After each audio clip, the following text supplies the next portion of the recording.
know that you can just keep letting Van Boxel take these uncontested hits. They started having that last week against Ozarks, and they had Brian Martinez kind of get involved in the running game. That's how they broke out of it. We'll see what they do. Van Boxel a little bit more time, and he goes to the running lane, past the line of scrimmage, takes a hit, but he got the first down yardage on 4th and 10. Got to have it for St. Joe. Dylan Van Boxel gets it done. DVB.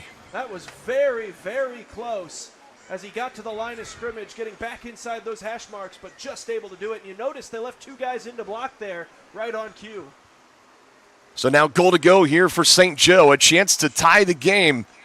DVB looking, has a man in the fingertips and dropped incomplete. Pressure coming late on the contested catch, again intended for Tolbert. And Boxel takes a snap at the 15, rolls out to his right, open, has space, and caught.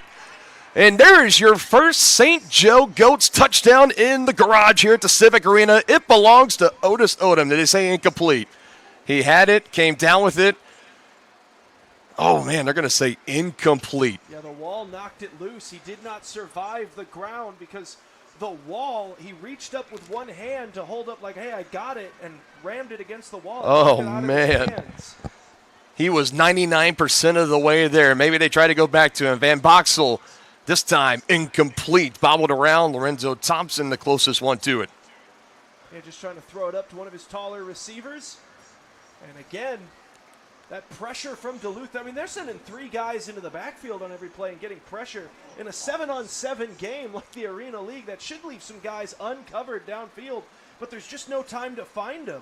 And the zone defense from the defensive backs for Duluth, they've actually got a lot of the throwing lanes covered as you get tighter. It's really impressive defensively here from Duluth. And Boxel pressured again, backs up, hit as he throws, back in the end zone, and intercepted. That is a live ball. He comes out of the end zone. It's an interception nonetheless, but going to be starting just in front of the end zone. But for St. Joe, Aaron, it was looking so promising, and it ends in a turnover, again, thanks to Harbor Monster pressure. Yeah, again, the pressure got back there. Ahmad Butler comes away with the interception.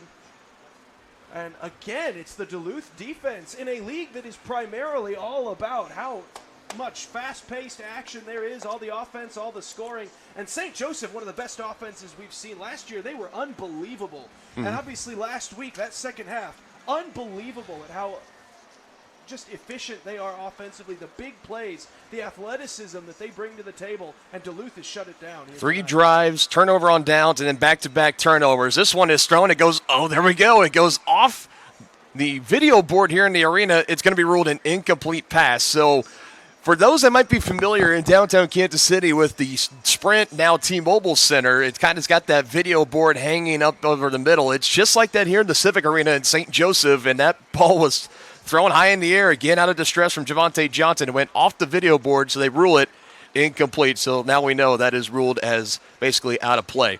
From the back of his own end zone, Johnson will try again. Throws, complete, wrapped up around the legs, brought down. He's going to be just a little bit short from the looks of it. Raymond Boone, the first in there to make contact for St. Joe. And he is going to be just short. 3rd and 2 coming up.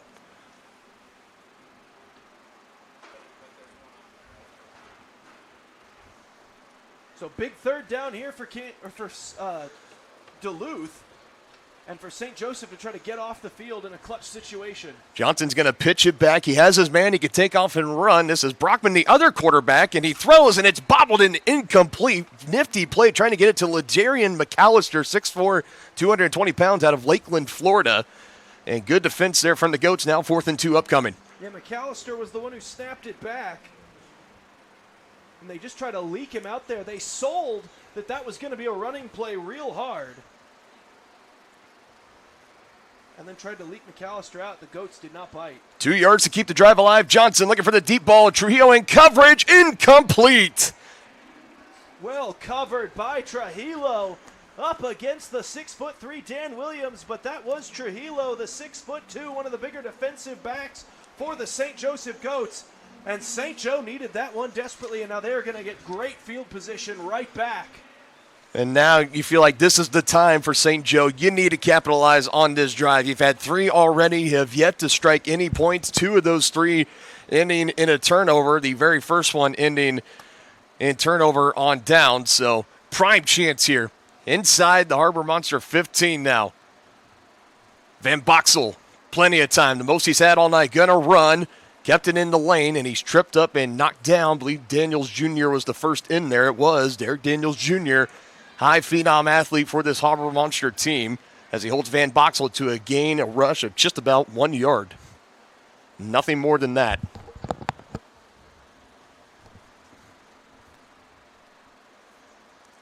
Second and 9. First running play, Martinez. And he is stopped. Not giving the edge is Duluth. Nicely done. Not giving Martinez any room to try to run and take off with that football. He had 7 carries last week, 31 yards and 1 touchdown, and he was a big spark plug of getting the offense out of that rut. They try to go to the well again here, and he might have even lost half a yard as they go back to the original line of scrimmage. Thompson, the motion man. And Boxel, a block from Tolbert. Pressure coming. Throws to the end zone and incomplete. Was close to getting it to Ryan Martinez, but batted out at the last second. Not ever a bad idea to just throw up a 50-50 ball to Ryan Martinez, but that one may have been a little dangerous. I'm not sure you could call that one a true 50-50. Maybe fortunate that that one ended up hitting the turf.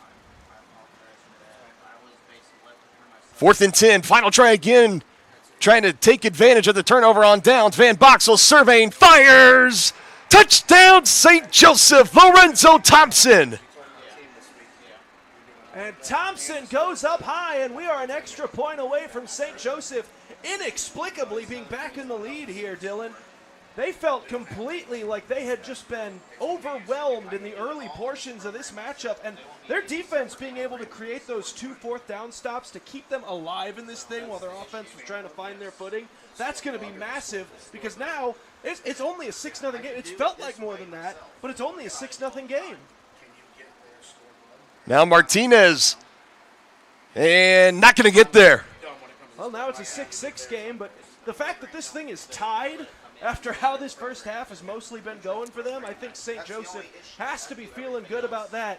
No doubt. Knowing that the way that they are structured offensively to come back in second halves to explode on offense when they get it going, to be able to survive this first half where they're not down 21 like they were a week ago, I think they're definitely feeling like maybe they're in a good spot. So how about that for the newcomer in the Arena League and for the Goats, Lorenzo Thompson. That was his 3rd receiving touchdown of the season. 6 receptions, 74 yards, 2 touchdowns in the game last week, and he gets his first touchdown here today. And for some trivia question down the road, who was the first St. Joe Goat to score a touchdown either way in the Civic Arena, a.k.a. the Garage? And it'll be Lorenzo Thompson. He will be the answer to that trivia question all day long. Again, the team is sponsored by Garage Beer, so they call the Civic Arena here the Garage, or at least that is what I'm going to call it here. It seems fairly fitting for the Garage Goats, as some have liked to call them. Throw-off is away, keeping it in bounds, and on the return, here he comes full head of steam, Javari Flowers Jr., and he is tripped up right around the 15 as he just gets past it. And we had an arm disappear underneath the carpet down there. I believe that was number 8 for St. Joseph, Jalen Jordan, but he gets up. He's all right. He's going to hop back on defense, play a little safety. Hey, you know what? That's what the turf tape on those elbows is for. That's it. That is it.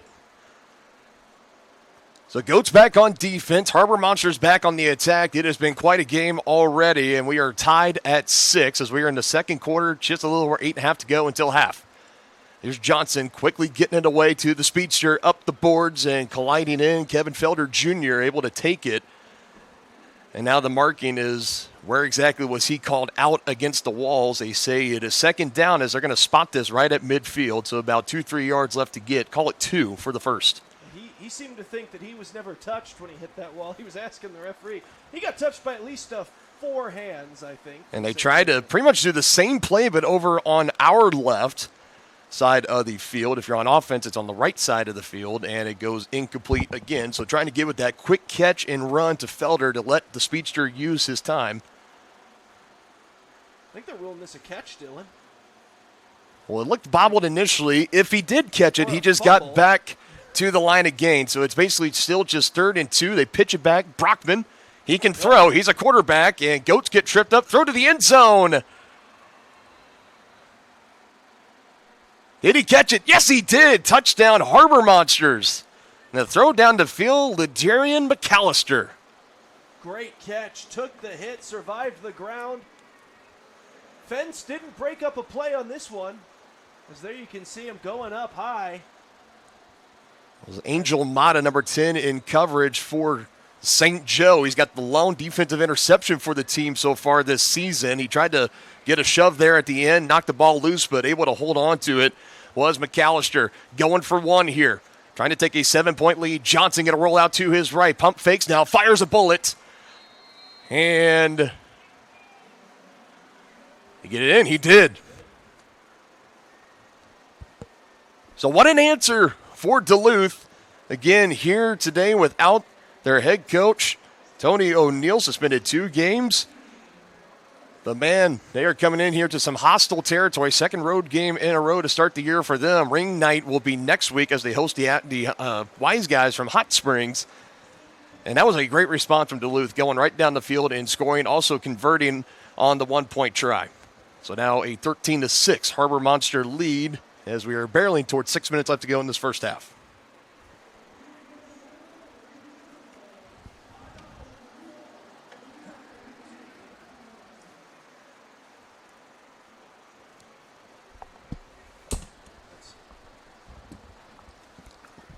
So another throw-off looming here.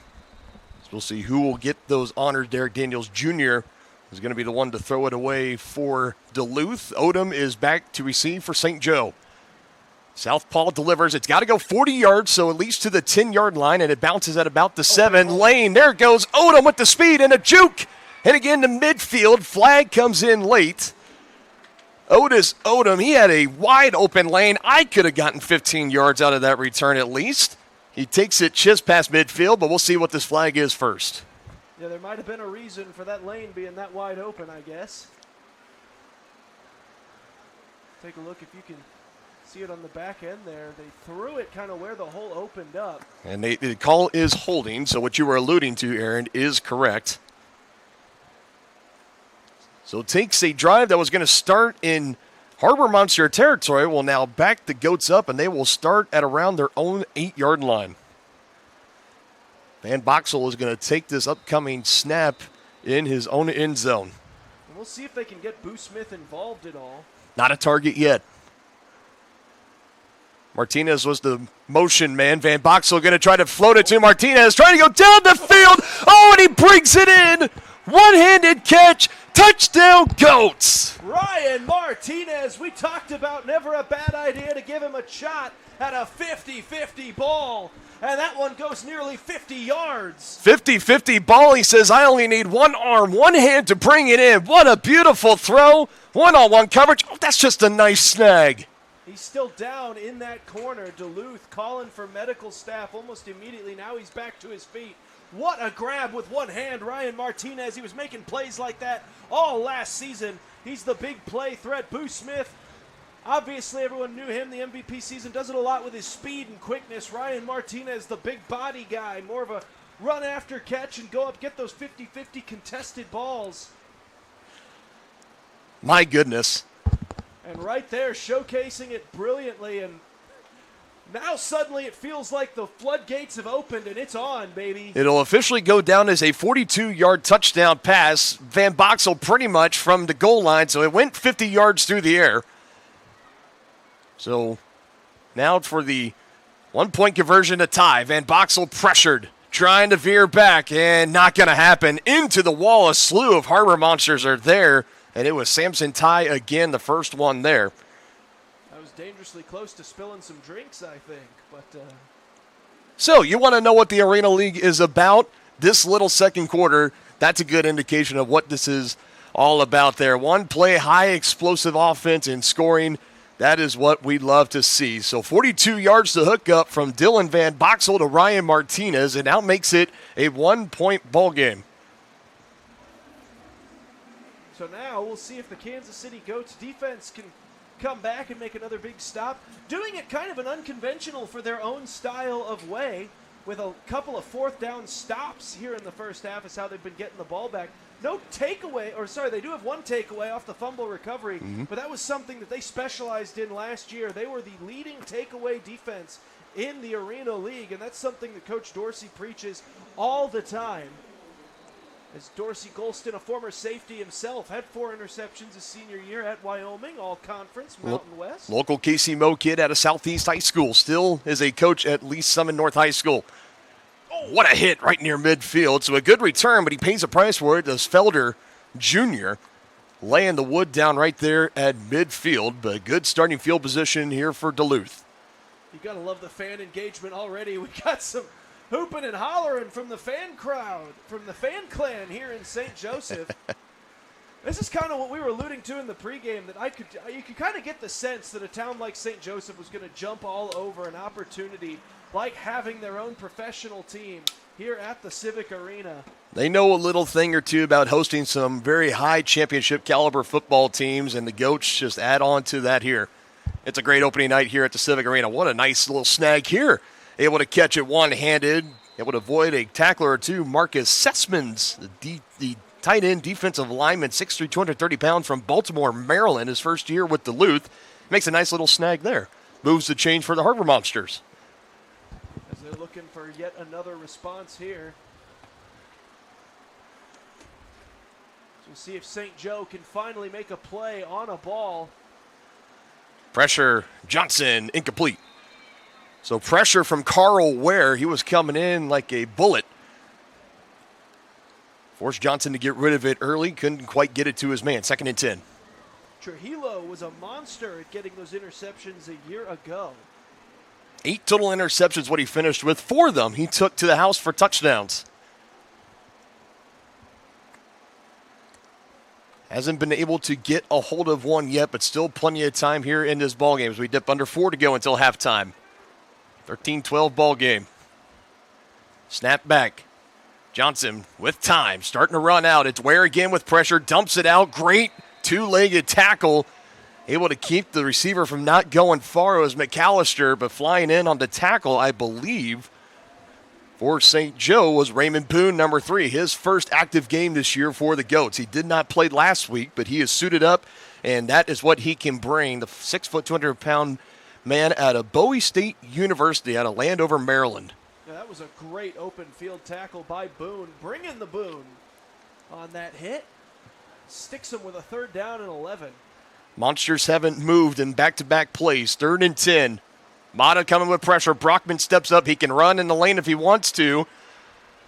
And the flag is going to come in. So he ran with it, but he did not stay in the lane before he got past the line of scrimmage. So that is going to be a penalty, and that is going to move Duluth back. I was curious how that was going to operate with obviously normally, like last year, they used that offense a lot when there was no quarterback run. They would pitch back to a secondary quarterback, which would make him eligible to run. Correct. But obviously that specialty loophole in the rules not being afforded here with the new rule change this year. If you cross that line of scrimmage, you need to be between the hash marks, whether you took the direct snap or not.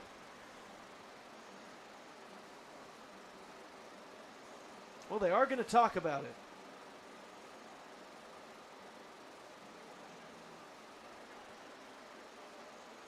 And enforce the foul.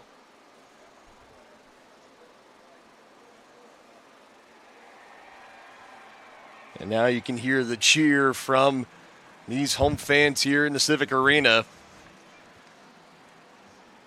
And that's a big potential drive killer. So that backs you up 10 yards now after you went back-to-back plays of not getting a single yard. It is still going to be 3rd down, so still 2 downs. They're trying to make something happen. We're going to back them up even more. You forget how big a 10-yard penalty is in a 50-yard football game.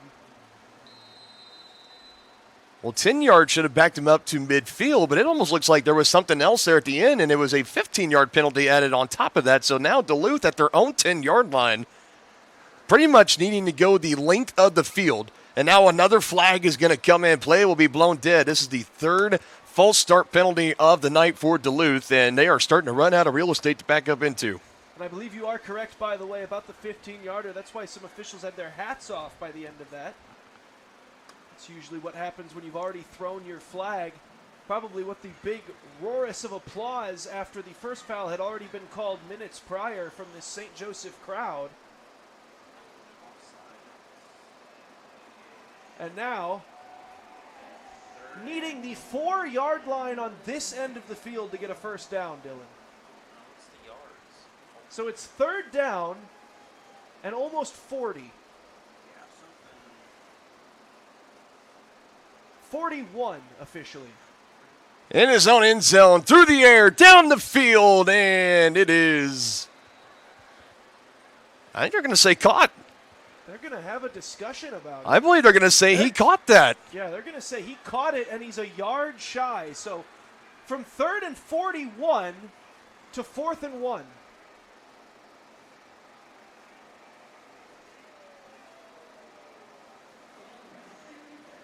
Or are they going to give him the first? I think they're gonna rule it a catch, and I think they might give him a first. Now time's gonna be called for here. So they initially had it at the 5, which is where they need to get, and then they moved it back to where he was 1 yard shy. So good eye there, partner.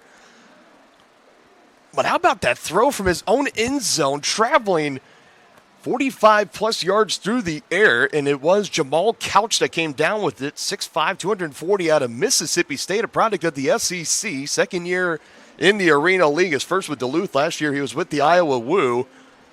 And a nice contested catch to all of a sudden this drive has life for Duluth. And trying to find the official down marker, I believe we're going to have a 4th and 1 play coming up. So this is going to be big as they'll try some quick field repairs on the far end. Make sure that carpeting doesn't do any more hopping.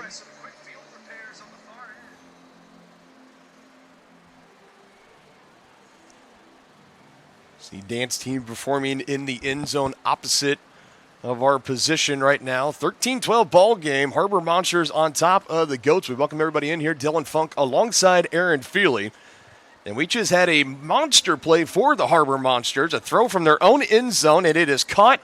They mark it at the Goats 6-yard line. Big 45-yard reception to Jamal Couch. And now they're going to say 1st and goal.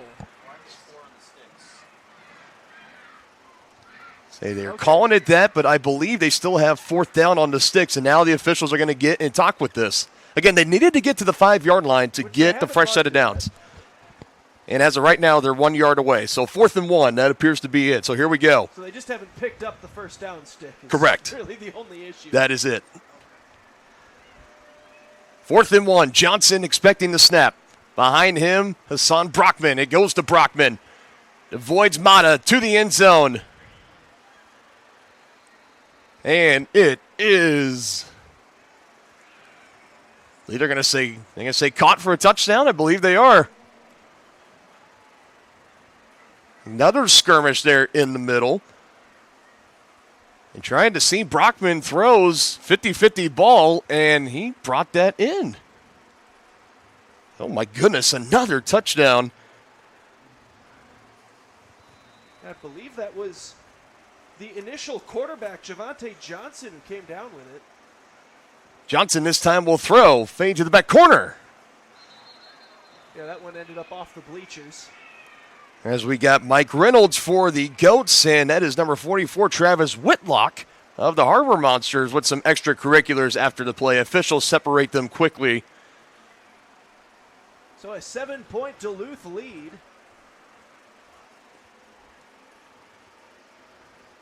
The players are staying put, so there was a penalty on the field.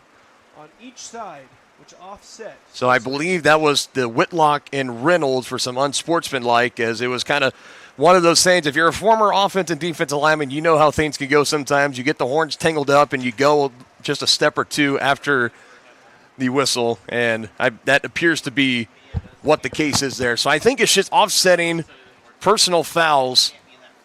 So it's nothing to the extreme of Whitlock and Reynolds that are having to exit this game early, but they are put on notice, at least for the time being, by the White Hat and the rest of our officiating crew here this evening. And now St. Joseph with an opportunity to respond offensively. And Man, if they've got another response built in like their last one, we could really blow the roof off this place here in a hurry. So 19-12, that is your score. Harbor Monsters still with the lead. It was tied at 6 at the end of the first, and we are under 2 to go until halftime here.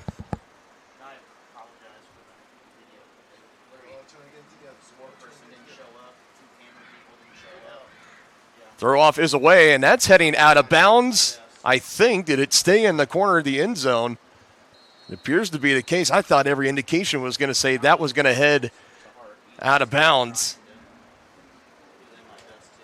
Trying to deal with our blind spot here with these bleachers that kind of cut off that back corner of that particular end zone where a lot of the action has been happening over the past couple of minutes. As Aaron, we keep seeing it. The jawing continues to go back and forth between these two teams. No love lost whatsoever. Yeah, the officials were trying to deal with having to turn around and seeing some players pushing, shoving, getting in each other's faces after pretty much every play. So all that on trying to make a return, and they only got it to the 2-yard line. So backs literally against the wall here. St. Joe was in a situation like this last week, and the snap went over the head of Van Boxel and went for a touchback or a safety. He gets rid of it this time. It is caught and brought down pretty quickly. Yeah, up to about the 5. That'll give him at least some breathing room. I believe that is our first catch of the night for Boo Smith.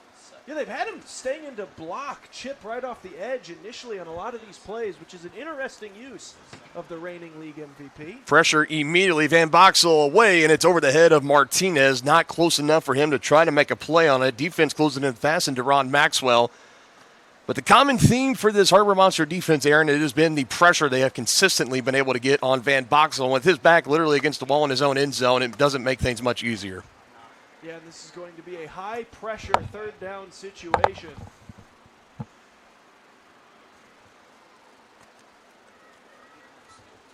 Might be a situation where you're looking at Martinez once again. In a situation where if you don't pick it up here, you might have to surrender it. And Boxel throws, and again, just a miscommunication as he was trying to give it to Boo Smith. Might have been going on a curl pattern, but instead he was streaking up the field on a go route. Miscommunication, that chemistry between he and Van Boxel, the new quarterback this year for the Goats, it just hasn't quite clicked 100% yet. So now 4th down here for St. Joseph. And injured Harbor Monster Derek Daniels Jr., he's down on his knees. He was holding his hand or his wrist, but now he's walking on his own power, so it appears to be okay. And for St. Joe, the smart play here is going to be to surrender, and that looks like that's what they're going to do. So, again, just a refresher, no punts in the Arena League, so you have the choice of surrender. If you do, the ball will just go to the opposition, and they will take over at their own 15-yard line. And so with 35 seconds left to go here, Dylan, obviously a league in which you can get a lot done in a hurry, but these defenses have definitely been up to snuff here tonight. Some of the best defensive play we've seen across the Arena League here in tonight's ball game. I remember a sequence last year where you and I saw 3 touchdowns in a span of about 30 seconds or so. So anything can happen in an instant. Including a pick 6. Johnson to his man, through his hands. Oh, and hard into the base of the wall. My goodness, collision. Jarvie Flowers Jr., the intended receiver. Thank goodness everybody getting up. Everybody is okay. We covered from Kerry Galloway, and they both collided hard into the bottom of the wall, and mostly it was Flowers that took the brunt of that, the receiver. Thank goodness that they both are getting up okay. That was a collision. That has been a battle all day today as well. Loved watching 21 on 11. They have made a couple of plays on each other. Thus far, it's mostly been Galloway getting the better of him. That's not to say that number 11 Flowers. And they're saying zeros on the clock, but I believe it should not be zeros because the clock should have stopped after that incompletion in the Arena League. The clock will run, but it will stop after incompletions and penalties only after there is under 2 to play in the second and fourth quarters. So right now they put 5 up there. Johnson throws to his left. And here's a man with some space. Brockman trying to make another man miss. It's Trujillo that wraps him up along with Galloway at the Goats' 15-yard line.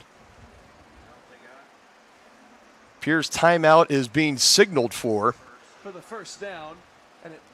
might be the end of the half as we get the clock figured out.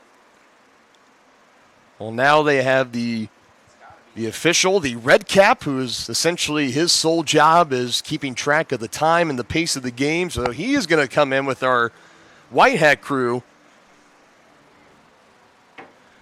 So 20 seconds. 20 seconds is what's going to be put up on the clock. So still plenty of time here for Duluth to try to make something happen. And that was huge for Hassan Brockman. Once he got that one broken tackle, Aaron, there was plenty of green turf in front of him to pick up an extra 15, 20 yards, and that's exactly what he did. And what a chance here for Duluth to potentially score and before the end of the half, maybe with a few extra seconds. Who knows? We'll have to wait and see. But right now with the 19-12 lead, they have been in control. They have led all throughout this game thus far. And a chance to really build upon their own momentum going into the half with a 2-score lead would be big for them. But last year we thought in an early game for when they were the Kansas City Goats, similar scenario here. They ended the half with a pick six that ended up flipping that entire football game. It's very true. Home opener last year. Johnson, a bullet, McAllister, and he will move and get about a yard or two shy of the first down. He's escorting to the wall, and another timeout will be called here for Duluth, and I believe they should have one remaining after this timeout. So they had the incompletion on the first play. That stopped the clock automatically, and then they've had back-to-back completions, and then thus burning those two timeouts. I do not recall that they had to burn one earlier in the game, early on in this first half. With 14 seconds here, big situation coming up. And Duluth will also be getting the ball to begin the second half. So now you're in that position here, no matter what kind of football you play, you can kind of double dip in this scenario, score to close out the first half, and then get the ball fresh out of the gates in the second half. That's exactly what Duluth wants to do.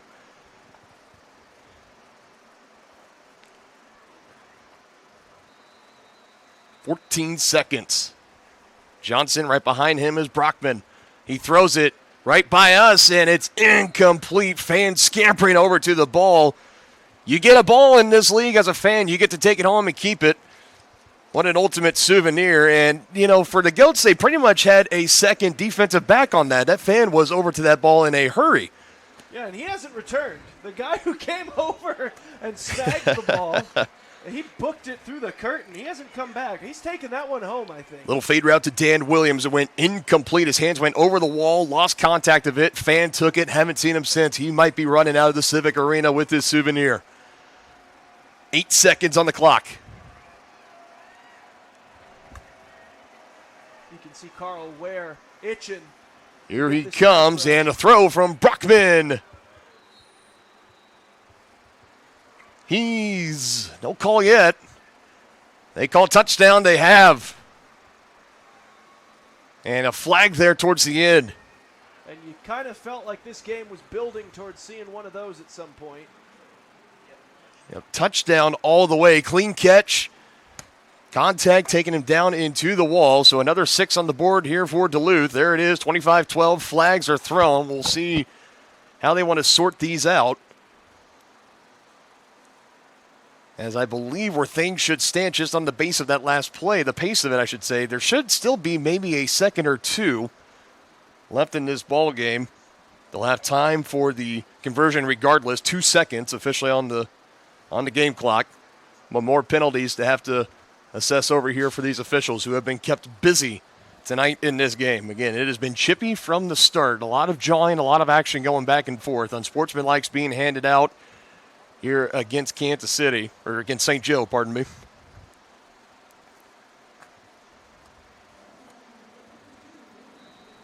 And if nothing else, St. Joe will at least have 2 seconds to potentially make something happen on the throw-off return, because, again, they will not be getting the ball to begin the second half. Johnson quickly to Williams, and he's got it. 1-point conversion try there. Was able to slip away from Kerry Galloway. That's a big man, Dan Williams, seeing him right up close in person. Halftime now in St. Joseph, and the Goats trail 27-12. Duluth has come out pretty strong after not a very high-scoring first quarter, only 6 points in total. And now the Harbor Monsters, with that last-second score by Dan Williams, they've kind of pulled away a little bit. Yeah, it's going to be tough now. I mean, now, the Harbor Monsters get the ball at the beginning of the second half. They got a chance to really put this game away or really make it a lot more difficult for the Goats. So, I'm not saying that Booth Smith has not even had a pass attempted to him tonight. I don't understand what they're trying to do offensively. But obviously, if you got the best guy in the league and he hasn't had an attempt, something is wrong. Usually a sign that you got to do something better. Yeah. Also adding on that you're trailing as well. So Booth Smith, certainly that's going to be a point of emphasis in the locker room, trying to get him more targets. And then on the other side, just keep shutting him down because they haven't been able to get anything to him. Not even anyone attempting passes to Booth Smith. Duluth has probably the biggest receivers in the league. These guys are 6'5", 6'6", and 6'3", 6, and they're big guys. Sure. And when you look at these DBs, they're not big guys. And anytime you get inside the 10-yard line, it's very easy to throw the ball up and get the ball to a big guy. So it's going to be very difficult for the Goats to really stop this team. They really have to rely on mistakes by the Harbor Monsters, and right now we're not seeing a lot of that. I mean, the Harbor Monsters, they've just been throwing it up, and the receivers have just been catching them inside about the 10-yard line. We saw Jamal Couch. That was the big number 6 that we were seeing. You pointed that out before the play even started. So You're simple. like, what's that one? It's just so simple. You got a 6'6" guy versus a 5'9" guy. What else you do? To throw the ball up, let the big man go get it. Dan Williams also chipped in 2 scores through the air. He hauled those in. He just hauled in that big 2-point conversion. And it's also the mental errors because the unsportsmanlike conduct penalty from Jalen Jordan, that pushed the 2-point conversion from the 10-yard line to the 5-yard line. Yeah. Easy too. No, look, I mean, I understand that you want to win on every, time you're having competition out there, but sometimes you're going to lose.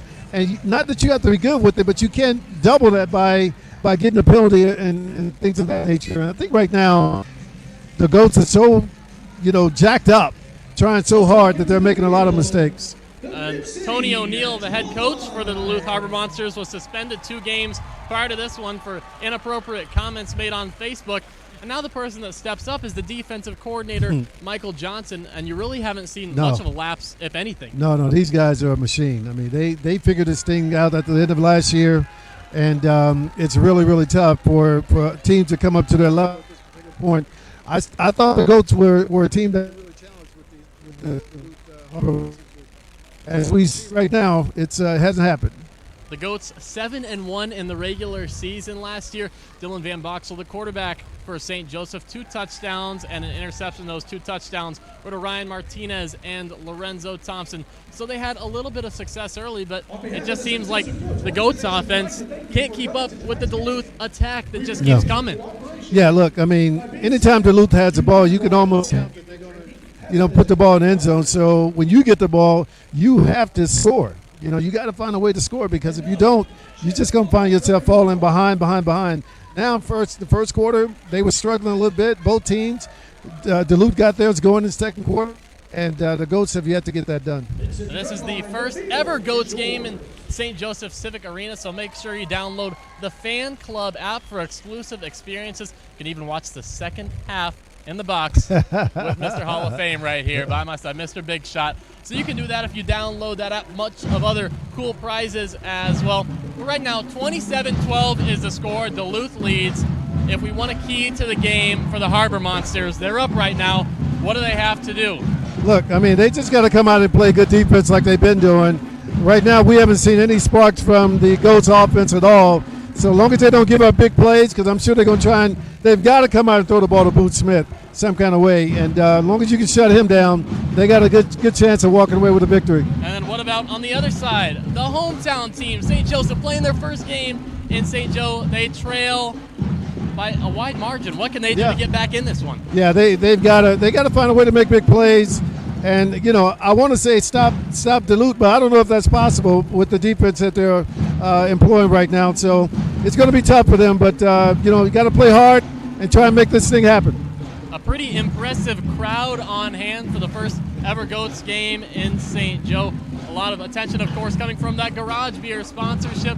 A lot of fans in the seats behind us. They got us on the video board right here, too. So it's pretty exciting stuff. We got some bands. We got entertainment.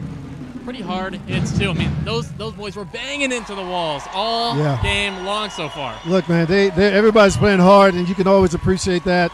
A little bit too much after the whistle for me, but at the same time, I get the emotions of what you're trying to accomplish.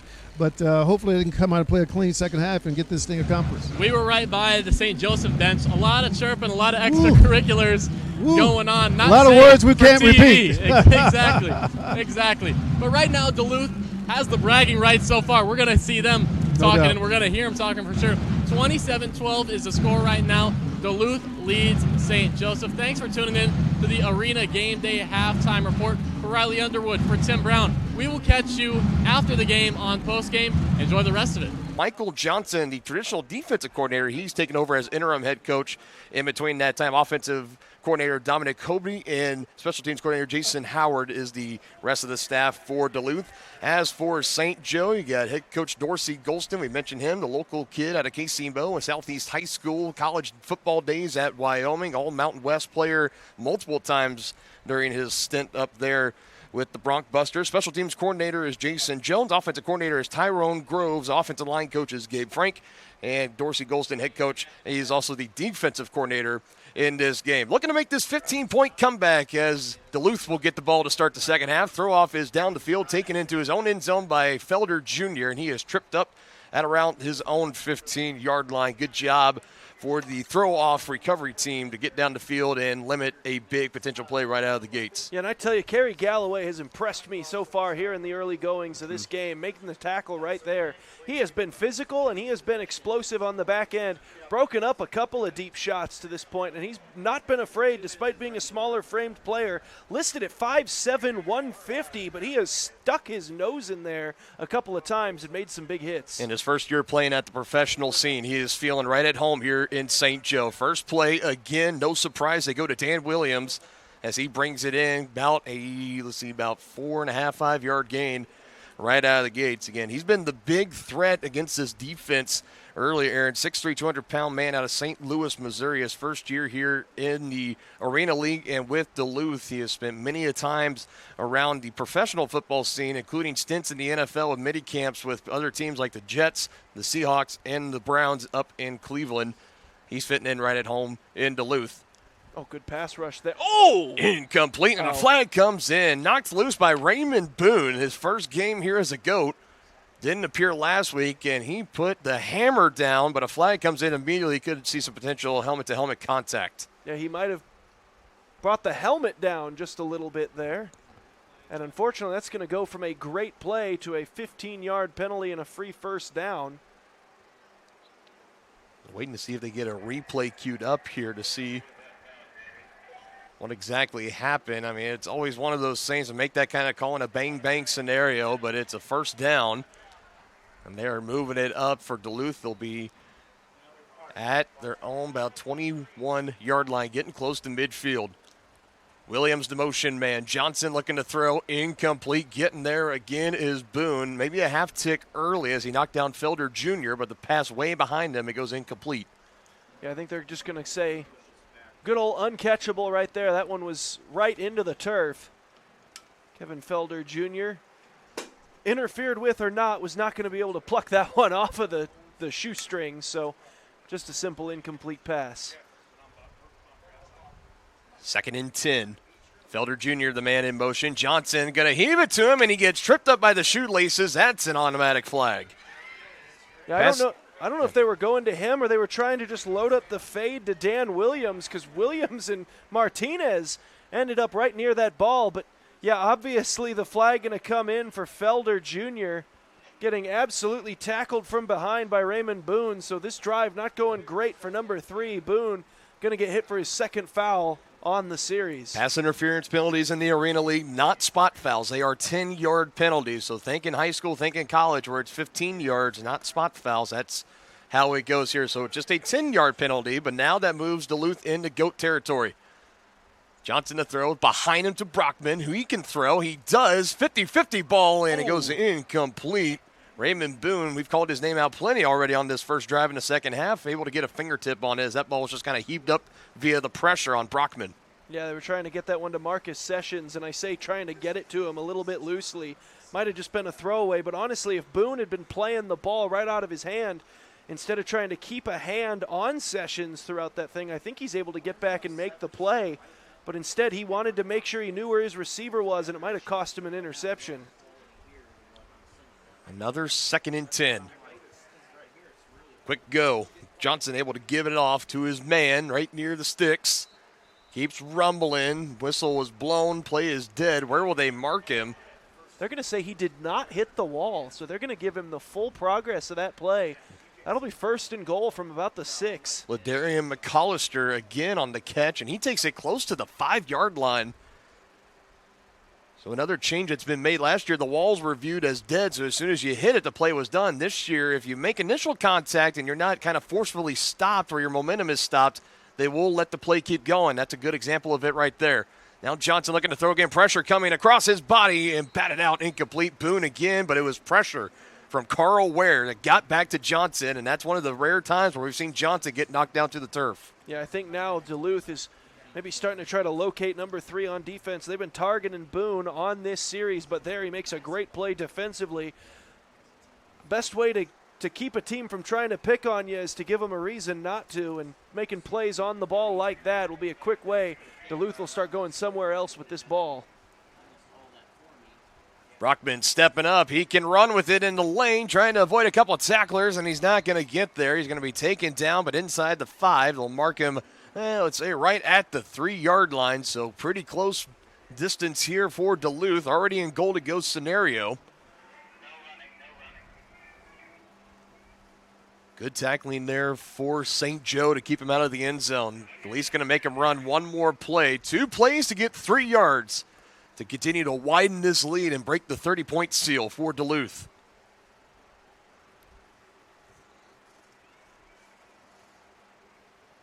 You got Simmons in the backfield alongside Johnson.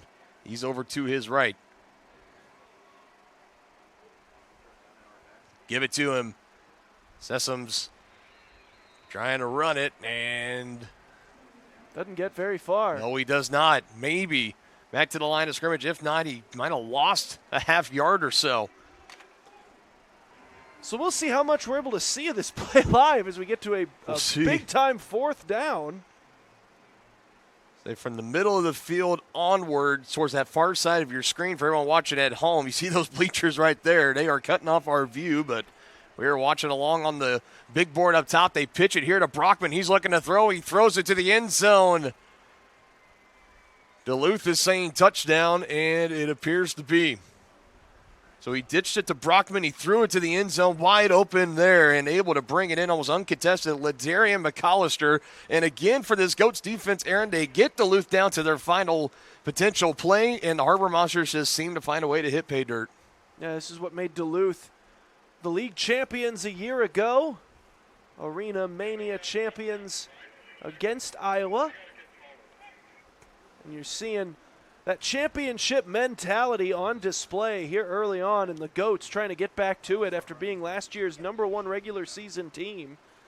But slipping and sliding, not able to get their footing under them here in the early goings of this year. Deficit is now 21, pending this 1-point try. Lob it up and not going to be able to bring it in. Trying to go to the big fella, Dan Williams. Ryan Martinez was the one in coverage for the Goats. So it stays a 21-point ball game, 33-12. And for St. Joe, you're going to get your first crack at offense here coming up in just a few moments. And you know this team, they're wanting to come out. They're wanting to give these fans something to cheer about. When they've had the big plays and them being the Goats, we've heard this crowd get loud and behind the team. But now you're kind of – I don't ever want to get into that territory where it's a must-score possession or you got to have it this possession. But you need to start showing some signs of life and leaf, and it could start with getting Boo Smith more involved.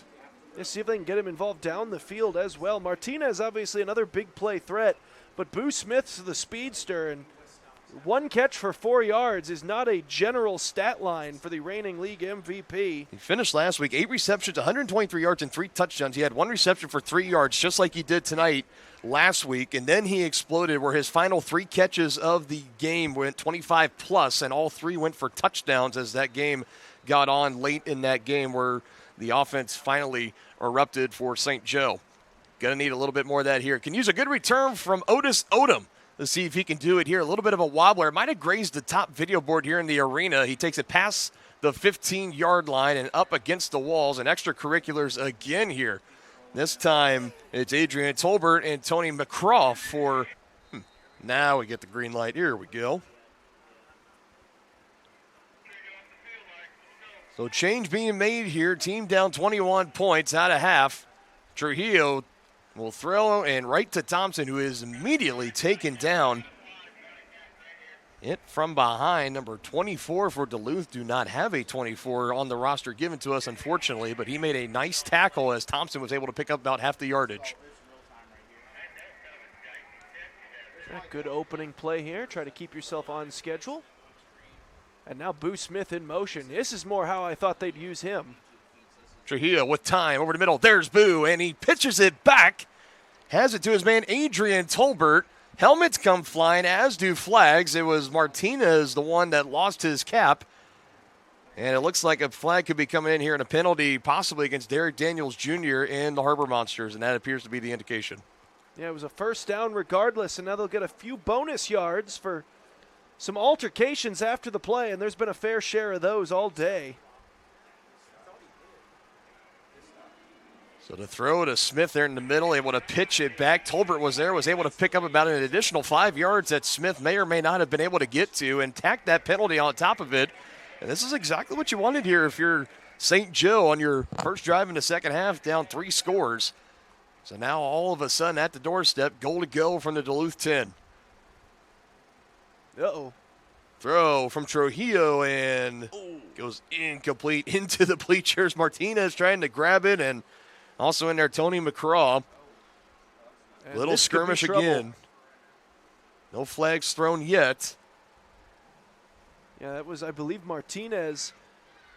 Ball off the wall is fine, but off the bleachers is not. Right. And it just hit the bleachers, came back in. And the Duluth defender still tried to rip the ball away from him, and I guess Martinez took a bit of exception to that. And after flinging him to the ground, stood over him for a second, and Duluth, the teammates, took exception to that. And after all said and done, second down. Trujillo, another throw, this time to Smith, who runs right across the field, trying to pitch at the last second, and the ball's on the turf. Goats might have gotten back on top of it. I believe that's Tolbert. Third down will be coming up, and that is a godsend there. Johnny on the spot for Adrian Tolbert, avoiding what would have been another turnover in this game for St. Joe. And Smith showcasing the speed on that play. Definitely looked like a guy with a lot of burst, but then the decision to pitch at the last second almost turned disastrous. But they'll get 2 more cracks at this. Trujillo avoids one. He could take it in the run lane. He gets past the line of scrimmage, and he goes into the end zone. Flags come in. As of right now, it is a St. Joe touchdown for Angelo Trujillo, his first drive of the season at quarterback. But let's see what this flag is all about. And he needed to get to the 10-yard line to be able to run it the rest of the way. And we'll see on the replay here as he gets to the 10. He's well inside the hashes. The flag was late, almost after the play. Right. But it was thrown well behind the play. And now the Goats are all throwing their hands up that this is a touchdown. And that's the call on the field. Touchdown, maybe just picking the flag up, and the play will stand regardless. Touchdown, St. Joe, and it comes of the rushing touchdown up the middle from Angelo Trujillo. You'll have to excuse me there for a moment, Dylan, as I was busy fan watching and got some of the reactions of some of the younglings in attendance that were really hyped up about that call. And you know what? That's what we're here for. It's been a great time. Everybody, all ages, have been having a great time here in the Civic Arena. And that is Duluth that came across early. That will move for the time being St. Joe a little bit closer. Still sticking with 1-point conversions. Haven't seen anybody line up for a 2-point conversion yet, which current circumstances right now don't necessarily call for it. St. Joe looking to make it a 33-19 game. Flags up immediately. And now we got a full start. So St. Joe got the penalty yards, and now they give it right back to Duluth on the very next snap. I mean, a false start or illegal formation being the call there. So, back to square one. 1 point shy from the 5. Well, they just offset the long way is all Yeah. they really tried to do there. Trio pressure to the end zone, and it goes right to the back wall, incomplete. I believe was trying to zip it into Ryan Martinez. He was covered up on the play by Duron Maxwell. Yeah, just nowhere to go with the football there. He was pressured immediately, forced to roll to his right. And I think he was pretty much just whipping that thing into the wall just to avoid the sack. None of his options were even remotely open, and he just did something that would at least not result in a turnover. Believe so. But a touchdown on the board, and that's the important thing here for the Goats, is now they try to flip it and get the defense rolling.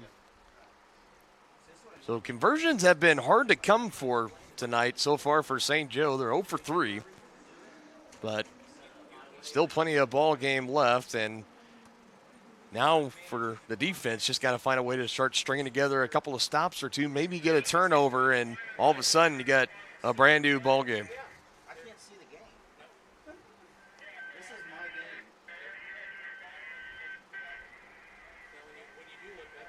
And Kansas City St. Joseph still with just the one takeaway to this point.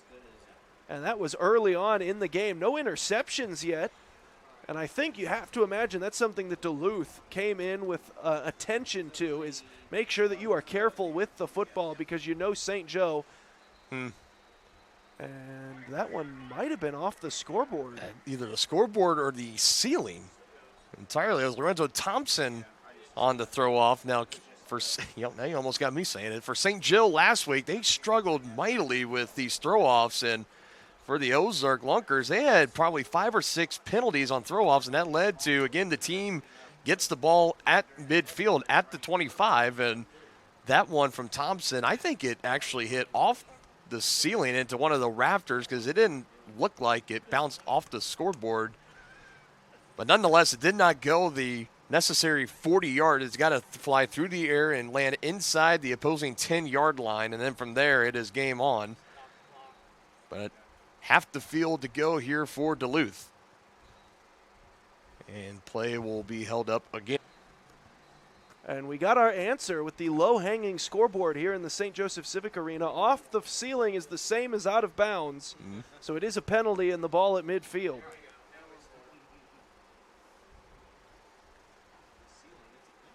Johnson throws, looking for Williams.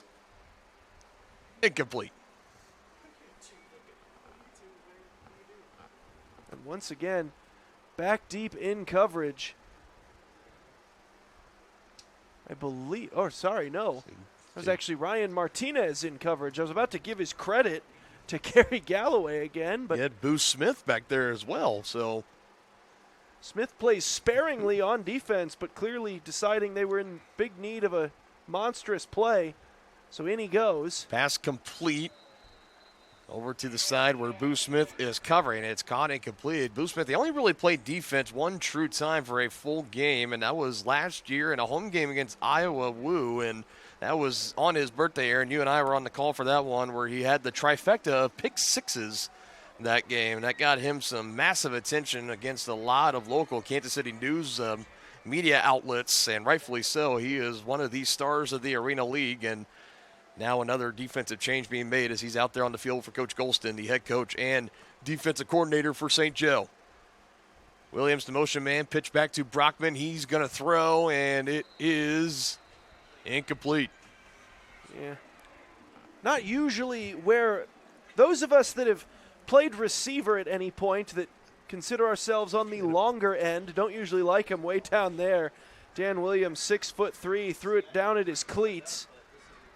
It's not where we get used to trying to catch the ball, those of us that were of the 6'3" and above variety of receiver. Yeah. And that one ended up kissing the turf. So here we go. 4th down here. Got to have it to Williams using that big frame, and he rumbles to the 5. Mata trying to strip the ball out. Tape's coming off the padded wall. And it looked like Raymond Boone was trying to get a Lambeau leap in there in the middle of all that. The play had been over for a hot minute. From my fellow Chicago Bear, and he is calling out the Lambeau leap. I love it. You truly hate to make that comparison, but alas, it's the only real thing I could think to call that, as he just almost hopped the whole pile and ended up in the crowd. For Duluth, they have been almost automatic on fourth downs this entire game, been able to convert on nearly every single one. Another one there. Now a throw to the end zone. Hard into the wall, but he held on to it. Touchdown Duluth. Coverage in late from Jalen Jordan, but not enough to knock it out of the hands of Javari Flowers Jr. And Flowers, great hands on display there, and Duluth's offense is absolutely rolling. St. Joseph's defense had the advantage early on in this contest, but it has been all Duluth since about halfway through that second quarter. Their offense has just been clicking. And just when you think for the Goats, they get the score, maybe looking to build some momentum, they get Duluth down to a fourth down play where they had to convert, and that's exactly what they did, and they score a play later. It's what Duluth has been able to do, and especially on that run after they started 1-3 last year. They rattled off 7 straight wins to cap off the year. Arena Mania champions are seeing a big part of it. Why right here? Felder Jr. is going to take the snap, but everyone wants to get started early. And we do mean everyone. Pass rushers, blockers, receivers, pretty much everyone but the center. It could very well be one of those things where you could just say false start, everybody but the center and the nose guard, if you will. But now it's a question of who came across first, and it is going to be against the Goats. Penalties plagued St. Joe in the game last week. 16 penalties were committed in that game against the Lunkers, and the walk-off Hail Mary touchdown handing the Goats their first loss here in 2025, staring down the barrel of second straight. Looking for 40. Directing some traffic, throw to the back near the wall. There's being incomplete. And now the crowd all hop up, begging for the football.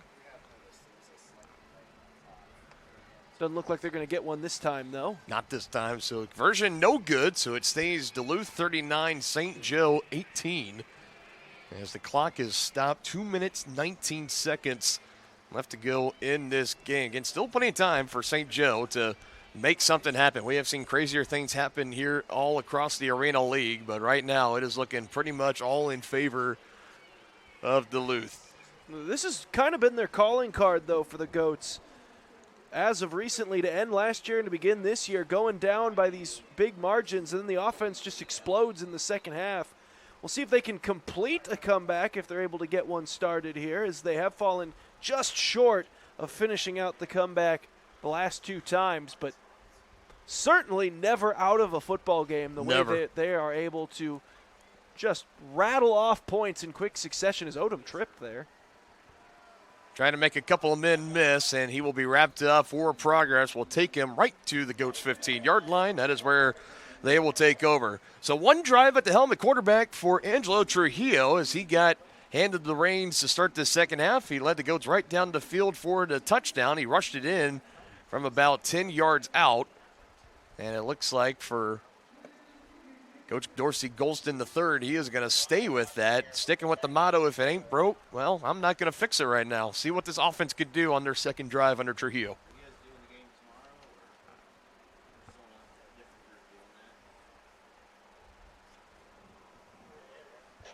Sends a man in motion, Thompson. He's going to throw it to him. He's got some space. Nice snag from Lorenzo Thompson. Flag comes in. Ahmad Butler in coverage. He's going to get called for the interference, but no need. What a play for Lorenzo Thompson. If there were an and one in football, that's what it would look like right there. An absolutely monster play downfield. Lorenzo Thompson, using all of that 6'3" frame, went up and got it. Been around arena leagues and professional football since 2022. He last had a stint with the Sioux Falls Storms and the Tucson Sugar Scores of the IFL. He makes his way here to St. Joe, and he made an impact last week right out of the gates, and he has made some spectacular catches.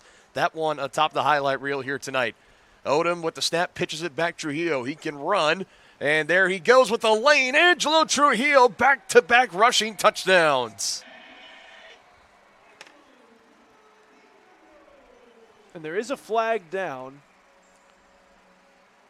Up on the near side of the field from the screen for you folks at home. As to what exactly it could be, we'll see. And I believe, as we mentioned earlier, even with the pitch back, the new rules this year, nobody is allowed to run across the line of scrimmage without a pass first unless they are inside those hash marks. So even with the pitch back, Trujillo unable to make this run right here, which is immediately you see the Duluth defenders asking for it. Yep. All these different things. You can tell we're still just 2 weeks into the season. Trujillo throws across his body, usually a cardinal sin for quarterbacks. It goes incomplete. Again, trying to go back to the way of Lorenzo Thompson. Risky pass there for Trujillo. And if he had been just a little quicker picking him up, I think Otis Odom right over the middle would have been good for at least 5 or so yards. And with his speed, maybe the ability to make that first guy miss, make a big play out of it, something that Trujillo might want back. Quick throw to Smith, wrapped up immediately. And Duluth is just not affording those yards after the catch here tonight. They are excellent with the form tackling to this point. You're going to have to probably throw this thing into the end zone if you want to get into the end zone. Just 3 yards to Smith again. That's been about his high so far in this game. Over the middle to Odom. Can he make a man miss? He does. Otis Odom inside the 5, and he's hammered into the wall.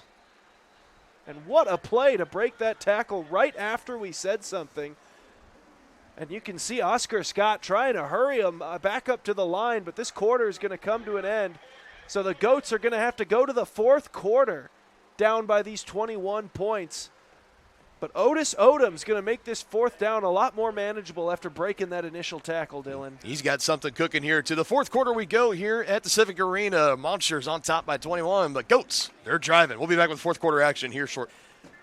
It feels like now is the pinnacle of the football fan existence in the modern America. We got spring leagues coming out the wazoo. We got summer league arena ball here in St. Joseph. It's a great way, if you're missing football, training camp right around the corner, to come back and enjoy it.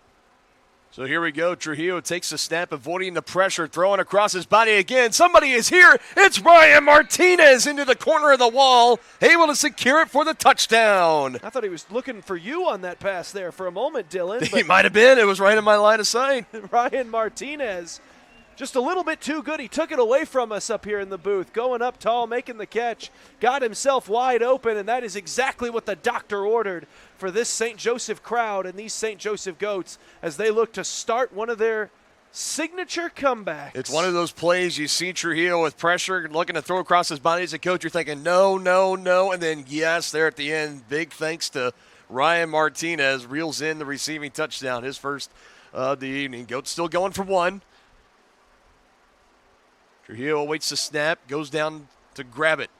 Pressure again, throws. Smith trying to make a juke and make somebody miss, but now he's wrapped up. That turf got pulled up again. Might have kind of halted his momentum for the time being. It was Samson Ty, the one that was able to bring him down. Flowers Jr. also in on the area. Whistles will blow, and I think of right now they might say that the play's dead, unless if there's a penalty flag somewhere on the field that I just cannot see from our point of view. But I see both Adrian Tolbert and Oscar Scott for the Goats kind of signaling everyone to come back at this end of the field as they might redo this play, as we do have a penalty on Duluth. So big opportunity here for St. Joseph. Personal foul was the call. That's a huge, huge call there. St. Joe continues to look for their first conversion of the night after scoring a touchdown. They are, as of right now, 0 for 3, trying to avoid 0 for 4.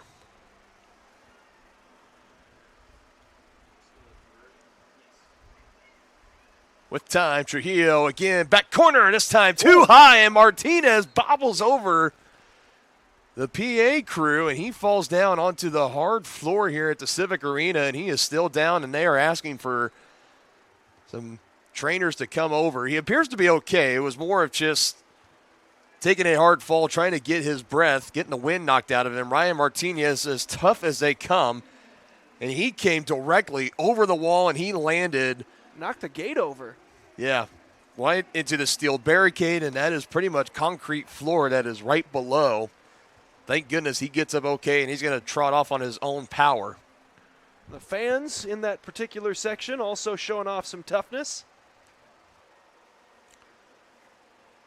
Now, you do get to keep the football when it goes into the crowd, but I don't think you get to take a player home if they end up in your section.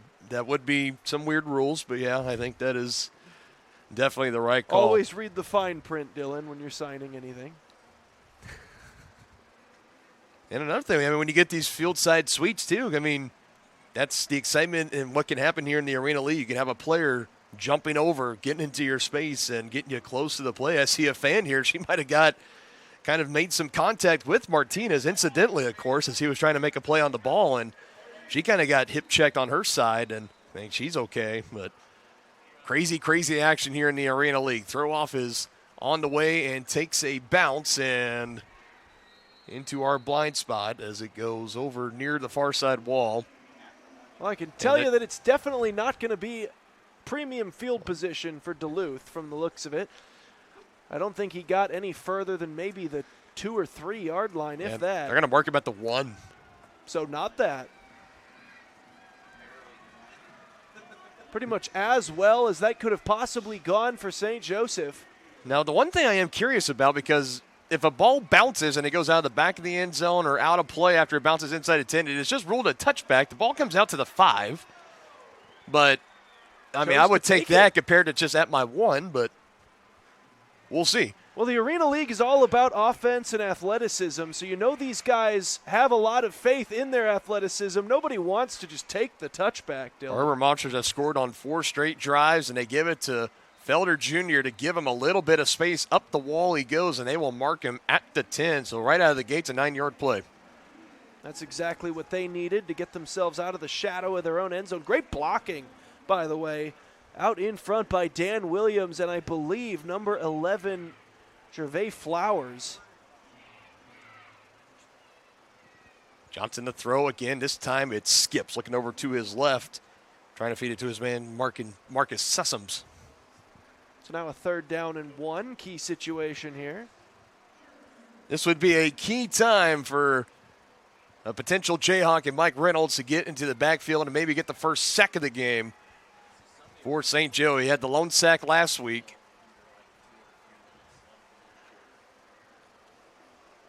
Or just anybody for the Goats. They will take a sack. Doesn't matter who gets it. They're showing pressure. We'll see. See if they bring it.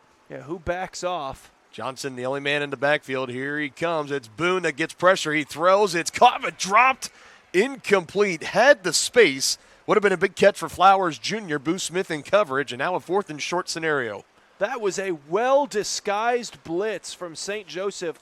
Loved the design of it. All 5 guys right at the line of scrimmage. 4 of them ended up coming. One of them with a fake back step then came. Contain the quarterback, get the pressure, and you take away the middle of the field with Jalen Jordan operating almost like a Tampa 2 backer, just taking away that middle of the field. And how about this for Duluth? They have been automatic on 4th downs tonight. It was 4th and 2, deep in their own territory, and they're going to elect not to play the chance. They're going to surrender, so Goats are getting the ball back at their own 15-yard line. Aaron, I don't know about you, but we a little bit surprised at the call there. A little bit, especially with how aggressive they've been all game. But exactly. I guess not wanting to give St. Joseph the ball at their own 10-yard line just about. But now St. Joseph, a real opportunity here. The defense does its job. You've got an opportunity to make this a 1-score game if you can get in the end zone here. And still double-digit minutes up on that scoreboard. Trujillo looking to make it 3 straight drives, ending in a score in this second half, maybe to bring the Goats within a possession. Lots of time here. Throwing it down, Boo Smith in the area, and it is incomplete. A double covered there was Smith. That might have just been a designed play right from the jump. Because it was in our blind spot, trying to play it off the crowd. I didn't hear any cheering, so I just assumed that ruling was going to be incomplete and didn't hear any commotion from the Duluth fans or players here either, so no interception. But, yeah, double coverage there on Boo Smith. 2nd and 10 now. Trujillo will throw, this time at the sticks. Martinez there for the catch. He gets about 12. And Ryan Martinez, he's been the go-to guy through the air for St. Joe here today. And, hey, how about the leadership by Oscar Scott, getting his guys back up to the line in a hurry? Surveying Trujillo to the end zone, has a man, brings it in, touchdown St. Joe Goats, Adrian Tolbert. You know, the Arena Football League, or the Arena League here, not normally known for its high-end tight ends on display. It's normally a finesse speed type of game, as one of the fans down here trying his hardest to get a ball up to the kids in the front row. Went 0 for 2 initially, finally got it to it, but you love to see when the tight ends get involved. No better time for your first touchdown as a GOAT, Mr. Adrian Tolbert. The greatest position in all of football, really. Trujillo again. Conversion is good. The first of the night for St. Joe, and now all of a sudden, here come those St. Joe Goats. 39-31 is the score.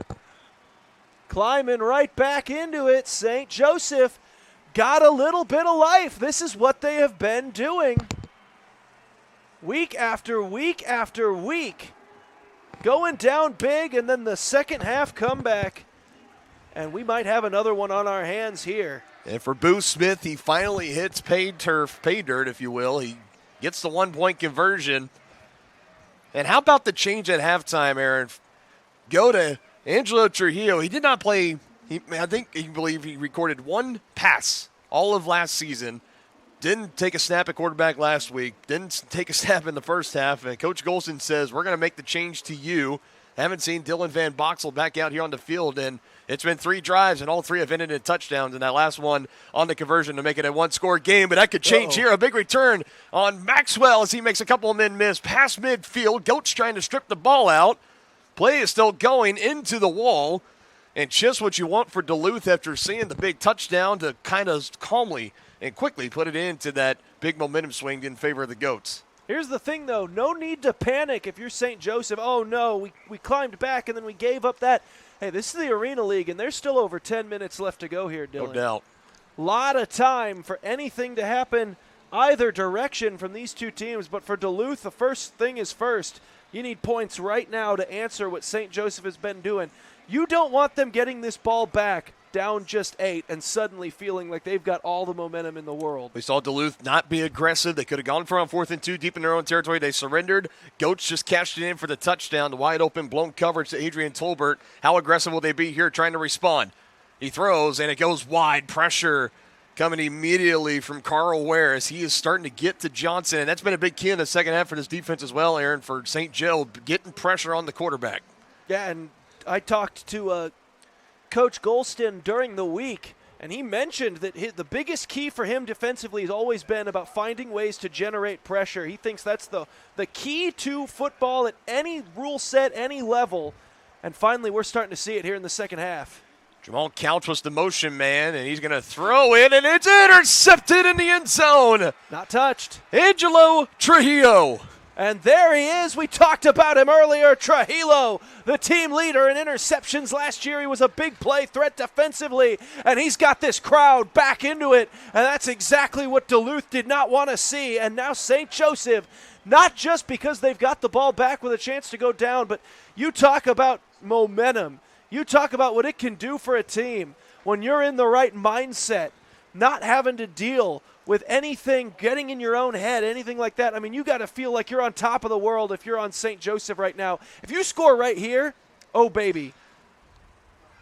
Get you a man that can do both, they say, Aaron. Angelo Trujillo, he's been doing it in the second half, has led 3 straight touchdown drives. Now he gets the interception, looking for the 4th. Pump faking his own end zone. Pressure comes. Ball is loose as he was hit. And they're going to say he threw that. And it goes incomplete, and that had safety written all over it. Yeah, that was danger, danger, Will Robinson right there for Trujillo, and thankfully able to get a pass off. Might need to see if they can hit something real quick here coming out to avoid running that risk a second time. Sends Thompson in motion, gets like it out that. quick. Boo Smith. And Boo will take it past the 10, right around the 12 or 13. They'll spot Boo at the 1-2. That'll bring up 3rd down. Trujillo throws, has a man, flags come in. It's past midfield, what a run for Adrian Tolbert, but flags came in, 2 of them, right at the early goings of that play, and we might have it coming back. Phenomenal block by the turf there, though. I don't know if you saw that. Came up, took out 2 defenders. Maybe that's what the flag is, holding on the turf. Have we had one of those before? How about that one-handed snag? You know what that reminds me of? I go back to Brian Cox. He made many of those last year as the tight end for the Goats, and Adrian Tolbert says, look what I can do. Nice play, but unfortunately I think it is going to be coming back on a penalty on St. Joseph. As the officials are going to discuss it. Curious to see what the foul is. I didn't think I saw a hold. So I'm looking at our replay kind of monitor over here, and I'm been looking, and I haven't seen anything that was clear and obvious necessarily, and I think that's part of this conversation that the officials are having. Now the White Hats about to tell the crowds here in the Civic Arena.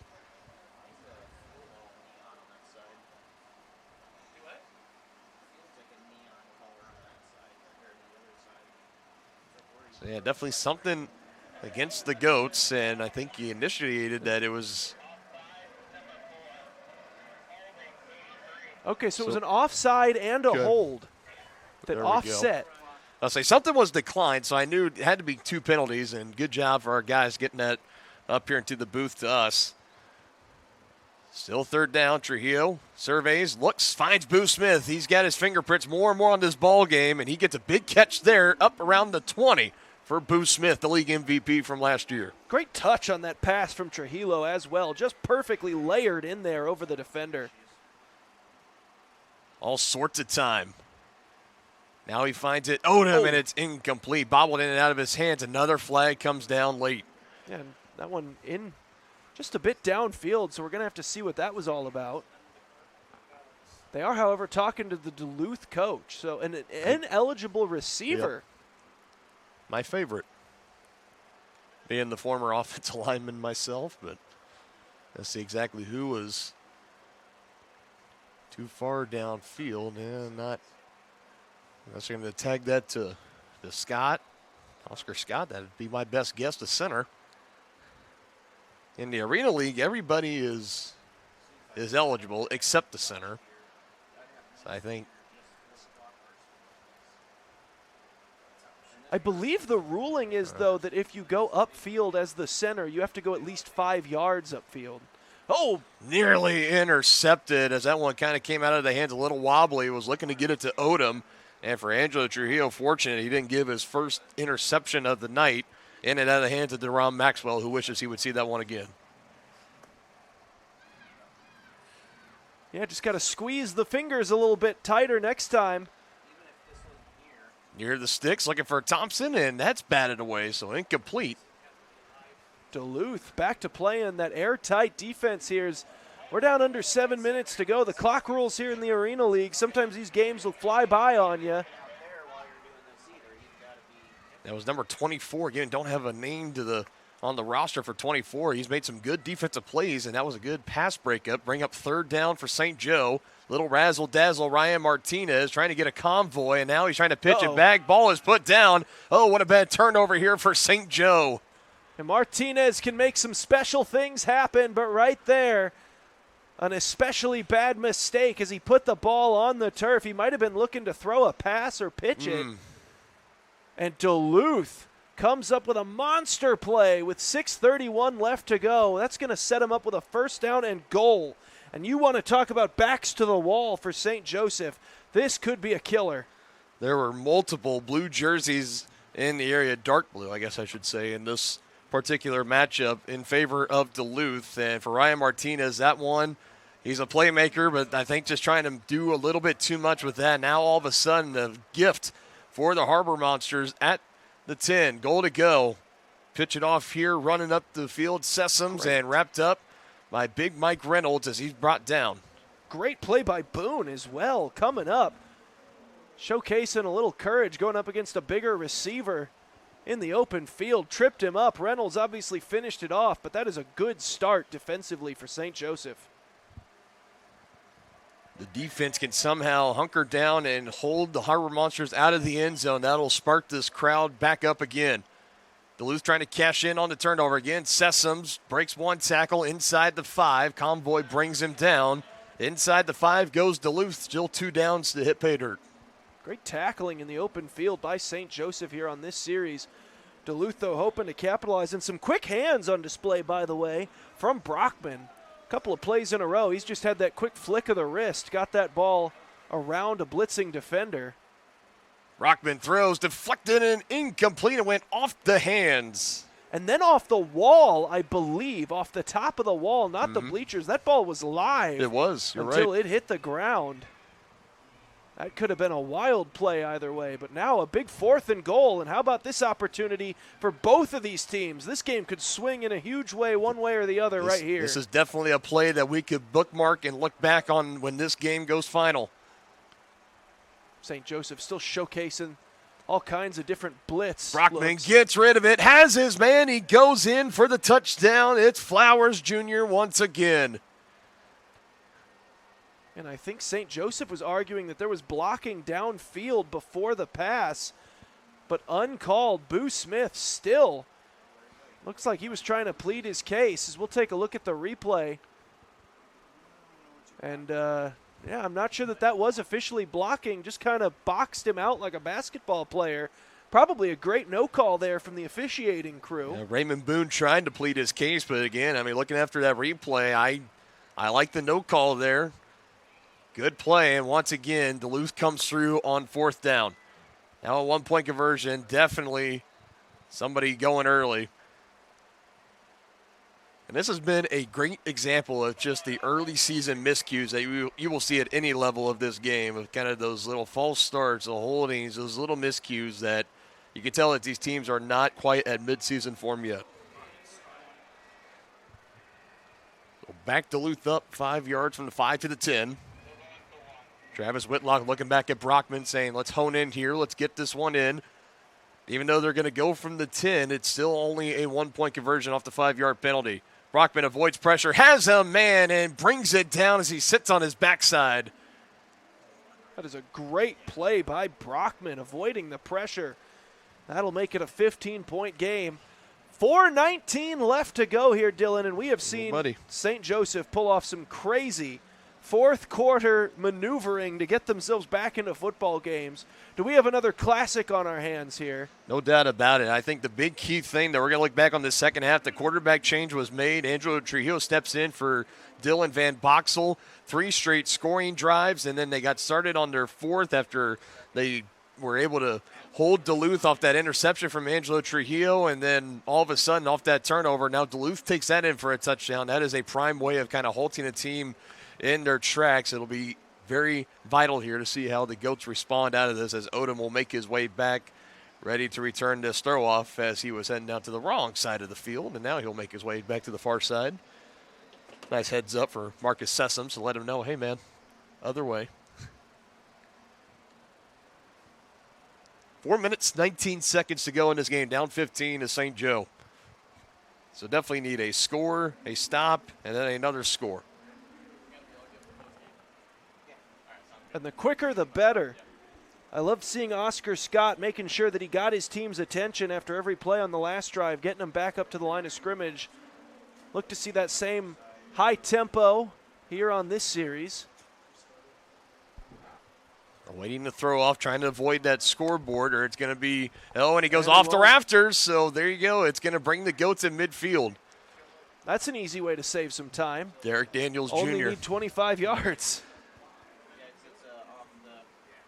So for some reason, and this has just been a common thing through the league early, we're 2 weeks in, and throw-offs appear to be kind of the biggest miscue that teams have been struggling with. And that's a potential costly one by Derek Daniels Jr., the second man returning after being on the championship team last year. You got to find a way to get that down the field cleanly and maybe force St. Joe to either make a big return to get them up near midfield. Instead, they have it at mid, and like you mentioned, didn't have to burn very much time off that clock. Out quickly from Trujillo, has his man Boo Smith, who is stopped in his tracks. Number 24 wrapped him up immediately, taking him backwards. Forward progress, maybe, let's see if you got maybe just a yard or two, or they're going to say just back to the line of scrimmage. That appears to be the case, just 1 yard gain. They'll hurry back to the line. Backpedaling Trujillo, avoiding the pressure, throws over on the far side. And incomplete. Had his man in the end zone. Down the field was Tolbert. Just couldn't quite get it to him. Now 3rd and 9.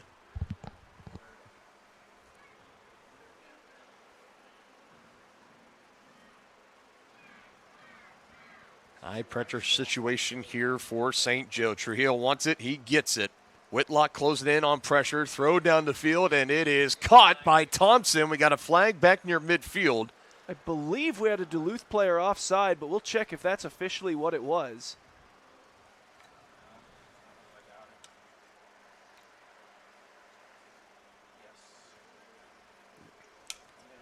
Yes, that appears to be the thing. Much needed call to go in the favor of the Goats there. It adds on a little bit more yards towards the end, or just declined the penalty. So officially it went as an illegal substitution. So Goal to go at the 9. Trujillo throws, looking for Martinez, just couldn't fit it into the window. just a little bit too far there for Ryan Martinez.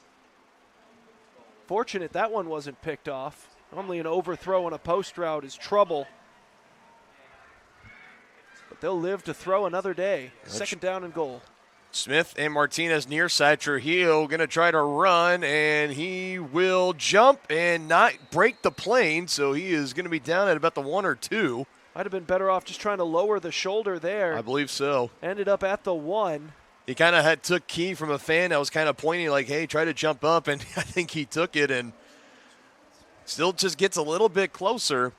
Would have been a spectacular hurdling play. Potential illegal substitution again for Duluth, and there's the flag. Yes, they caught him with the substitution once again. That was Felder Jr. that was coming on late. Immediately tried to peel back and jump into the field suite. But the illegal substitution was called, and now, ooh, big fella, Travis Whitlock is the man that jumps over the barrier this time. He'll come off the field for Duluth. A little harder for those linemen than the DBs and receivers to sub in and out over the wall. Big Travis Whitlock, 6'3", 270 pounds out of Costa Mesa, California. He spent the last decade or so with the Black Bay Rugby Club and just playing rugby for the better part of the past decade or so. Now here in the Arena League. Whistles will be blown here and a timeout called. This one will go against Duluth. By the way this Duluth team has been playing today, you would not know that they have been without their lead play caller and their leader overall and head coach O'Neill. 3rd down and goal here for the Goats right around the 2. Trujillo trying to punch it in here, make it a one-score game again. Get the Goats within that territory. Takes the snap, rolls to his right, throws to get rid of it. It is caught. And touchdown again for St. Joe. And again, it is Lorenzo Thompson. Some skirmish behind the play as well. No flag, though. It looked like that was Oscar Scott and Derek Daniels Jr. getting tied up. But more importantly than any of that, once again, St. Joseph has gotten themselves back within a score. Man, this is maybe the most exciting fourth quarter team in all the Arena League, Dylan. Arguably. So they'll go for 2.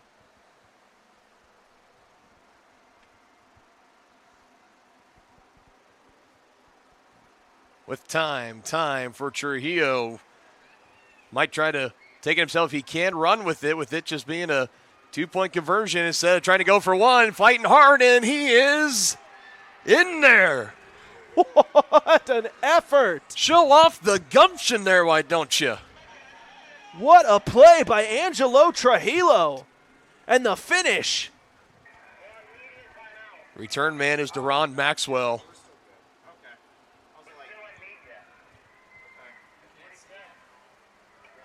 As they are waiting just for to be given the green light to throw this one off. And it has been a great crowd here inside the Civic Arena at St. Joe. And for these Goats trying to complete this comeback, we're down by as many as 21 points at one point in this game.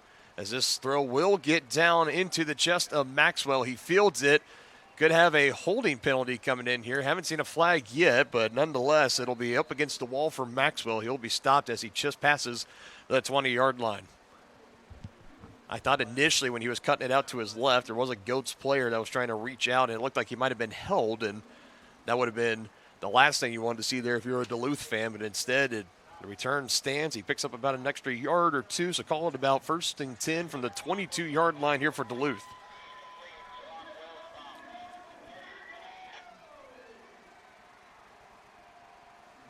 So if you're St. Joseph, you want this to go one of two ways. Either make the stop, give your offense a chance to go down and tie or win it. Or if you're going to give up that score, make it quick. That's it. Back to Brockman. Throws. Little screenplay. Reynolds is there, but didn't wrap up. Now the cavalry arrives and plowing him backwards. Big defensive play there for St. Joseph, hitting him in the backfield. The Division I NCAA tandem from the Big 12, Mike Reynolds out of Kansas, and then coming in was Jalen Jordan, the man out of Ole Miss in the SEC, to finish off that tackle. Nicely done there. The clock will stop as who called a timeout. So they're going to need to get it to about. Looks like they'll need about 7 yards here. Looks about it. They got one of the yard marker sticks up and the other one is not up. So 2 downs to get 7 yards, like you mentioned. Pitch back to Brockman. Throws down the field looking for his man and overthrown and incomplete. He had McAllister with some space. He went over the top of that defense for St. Joe. Antonio Taylor Jr., the nearest goat in coverage. And here's the big play of the game. 4th down and 7. And there's no point in giving them the surrender here because you're only going to gain about 10 yards of field position. So they're going to go for it and try to win this game on offense. And for St. Joseph, an opportunity to get this crowd to absolutely blow the dome off the Civic Arena. 41 seconds. T-shirts are coming off, turned into rally towels. Oh, yeah, here we go in the garage, baby. We got spilled popcorn all over the place. 4th and 7. Johnson to Brockman. Incomplete. Threw it at his shoelaces. And we got crowd on their feet here in St. Joseph. We got fans trying to hype up the guys behind them. And it'll be St. Joseph first down by 7. And here's where you start to wonder, Dylan. Here we go. You score here. You're going for 2, right? I would imagine. You're going from the 10? I think you're going to go for 2. Man, this game has lived up to the billing. It looked like Duluth was absolutely going to turn this thing into a laugher. Earlier on in this half, they had a massive lead. And, man, isn't this just the St. Joseph way? A late 4th quarter comeback. The Cardiac Goats many times made some magic last year, looking to do it again here. We're down by as many as 21, and now a throw to the end zone. Incomplete. Looking for Boo Smith on the post route. He thought he had him and just unable to make the connection. 33 seconds on the clock. Good job, the Harbor Monster defensive back, able to help bat that ball down. 2nd and 10, Trujillo. Flag is out. Smith caught middle of the field, just past the Harbor Monster 20. Clock is stopped as we do have a flag. So we'll. Hearing an illegal deep. So they were lined up right over the defense, top of the center, an illegal formation against the defense for Duluth. Goats noticed it immediately. You saw all of them pointing at the Harbor Monsters as soon as the play ended. And the flag came in from the back, Judge. I mean, almost in the far back of the field near the end zone. So that was a pretty good indication that it could be against the defense, and that's what it was. So move them up an extra 5 yards. 2nd and 10 becomes 2nd and 5. They might be lined up on the center again. 30 seconds on the clock. They might want to adjust that. That's Daniels Jr. right in front of Oscar Scott, the center. No flags. Trujillo will dish it off. Tolbert, the big man, 15-10, rumbling past the 5, and he goes! Touchdown, St. Joe! Unbelievable! And now it all comes down to this conversion. You imagine Adrian Tolbert doing it for the tight ends of the world. His 2nd touchdown of the night. All have come at this end of the field. We are under 30 to go in the game, and now decision time here for St. Joe. Are they going to go for the tie? Will they go for the win? It's at the 5. So they will play to the adage of at home, play for the tie, on the road, play for the win. What a play for Tolbert, his first game as a Goat. Not all about those wide receivers here in the Arena League. The big fellas get to eat too sometimes, Give him some love, Dylan. Aaron. Oh, yeah. Feed the beast. What a game it has been for Adrian Tolbert out of San Diego, California. His first game of the season with the Goats, not active last week. Again, he was in the Arena League last year with the Iowa Woo, and he was a part of that Woo team that beat these Goats in the postseason game, the big upset that sent the Woo into the championship game. He's been around the Arena Pro scene for many years, including some stints playing European football overseas, and now he has found himself here in St. Joe, and no better time for him to ride for the Goats. His second touchdown, and that one potentially bringing the Goats close to tying the game. Still a 1-point conversion away. Need it here. 22 seconds. That last timeout called for by Duluth. They have one remaining. St. Joe's still with all three. Some extra time for them to talk the play call over. Now the 20-second play clock will start. Scott up to the football, ready to snap it back. Trujillo in the backfield by himself. Here he goes, looking left, now to the middle, fires to the end zone, and it is incomplete. That is the call, incomplete. So there was some confusion initially. So we'll take a look at the replay here. The crowd all thought they had just tied up this game. So I think that's bringing the discussion up of where exactly is the ball live between off the top of the wall and then the bleachers, because, I mean, they are stacked right up against one another, and I think that potentially could have been the kind of – that was the scenario there.